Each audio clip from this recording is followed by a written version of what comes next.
আমাদের যে বৈষম্য বিরোধী ছাত্র আন্দোলন কমিটিটা করেছে সেটা আমাদের কাছে সম্পূর্ণ অবাঞ্ছিত মনে হয়েছে, কারণ আমরা এখানে লীগের দালালকে পাচ্ছি। একপাক্ষিক একটা কমিটি এবং হচ্ছে অবাঞ্ছিত একটা কমিটি, কারণ এখানে আওয়ামী পন্থী সকল সদস্য। কমিটি ঘোষণার একদিন পরেই সাভারের ধামরাইয়ের বৈষম্য বিরোধী ছাত্র আন্দোলনের অর্ধশত নেতাকর্মী পদত্যাগ করেছেন।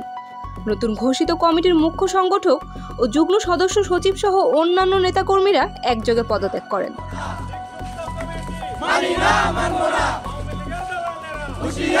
শুক্রবার দুপুরে ধামরাই উপজেলার পরিষদ চত্বরে এক বিক্ষোভ মিছিলের পর সমাবেশ থেকে এ ঘোষণা দেন তারা। এতে বৈষম্য বিরোধী ছাত্র আন্দোলনে অংশ নেওয়া শতাধিক নেতাকর্মী যোগ দেন। আমাদের কমিটির একটি অংশ পদত্যাগ করা হয়েছে, আওয়ামী লীগ যেখানে আছে সেখানে থাকবে না। এ সময় পদত্যাগ করা নেতৃবৃন্দ অভিযোগ করে বলেন, গত বুধবার বৈষম্য বিরোধী ছাত্র আন্দোলনের কেন্দ্রীয় কমিটি ধামরাই উপজেলা কমিটি গঠন করা হয়। এ সময় পদত্যাগ করা নেতৃবৃন্দ অভিযোগ করে বলেন, গত বুধবার বৈষম্য বিরোধী ছাত্র আন্দোলনের কেন্দ্রীয় কমিটি ধামরাই উপজেলা কমিটি গঠন করে। সেই কমিটিতে উজ্জ্বল হোসেন নামে যাকে আহ্বায়ক করা হয়েছে তিনি নিজেই ছাত্রলীগের সঙ্গে জড়িত। এছাড়া তার পরিবারের সবাই আওয়ামী লীগের সঙ্গে জড়িত। এছাড়া বহু বিতর্কিত মানুষকে এই কমিটিতে পদ দেওয়া হয়েছে। যখন আমরা প্রমাণ দিয়েছি তখন কেন আপনারা এটার পদক্ষেপ নেন নাই? আপনারা কেন এইটার এইভাবে কমিটি ঘোষণা করছেন? আপনাদের কাছে আমাদের প্রথম প্রশ্ন এটা, যে আমরা সকল প্রকার প্রমাণ, তার আওয়ামী পরিবার থেকে শুরু করে তার হচ্ছে একমি কোম্পানি আমাদের যে আছে, সেখানে সে বৈষম্য বিরোধীর নাম ব্যবহার করে তার বাবার পক্ষে গিয়েছিল, উজ্জ্বল সাহেব তিনি তার বাবার পক্ষে গিয়েছিল, তারপর তাকে জুতো দিয়ে পিটিয়ে সেই জায়গা থেকে বের করছে সাধারণ কর্মীরা।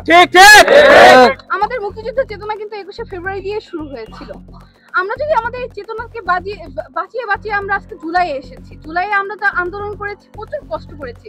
আমাদের ছাত্র জনতারা তারা দেখতে গেলে ধামরাই শুরু করেছে, আমাদের কোনো সমন্বয় ছিল না, আমাদের কোনো হেল্প ছিল না। আমরা বলেছি আমরা সবাই নিজ নিজ জান হাতে নিয়ে বের হবো। আমাদের কোনো বড় ভাই ছিল না আমাদের পথপ্রদর্শক হিসেবে। এরপর আমরা পিয়াস ভাই, এরপর রোহিত ভাই, ওনাদের ডেকে এনেছি। ভাই আমাদের তো কেউ নাই, আমাদের সাথে একটু থাকেন। ওনারা আসছে, তো তখন আমরা কাউকে পাই নাই। ধামরাইয়ে এমনকি দেখা গিয়েছে আমি একটা মেয়ে হয়ে যখন বের হয়েছি প্রচুর হুমকি পেয়েছি। এমনকি বলা হয়েছে যে তোমাকে অ্যাসিড মারবো, তুমি রাস্তায় বের হবে না, কতদিন আন্দোলন থাকবে। কিন্তু দেখা গিয়েছে আমাকে তারা পায় নাই। আমি বিভিন্নভাবে লুকিয়ে থেকেছি বিভিন্ন জায়গায়।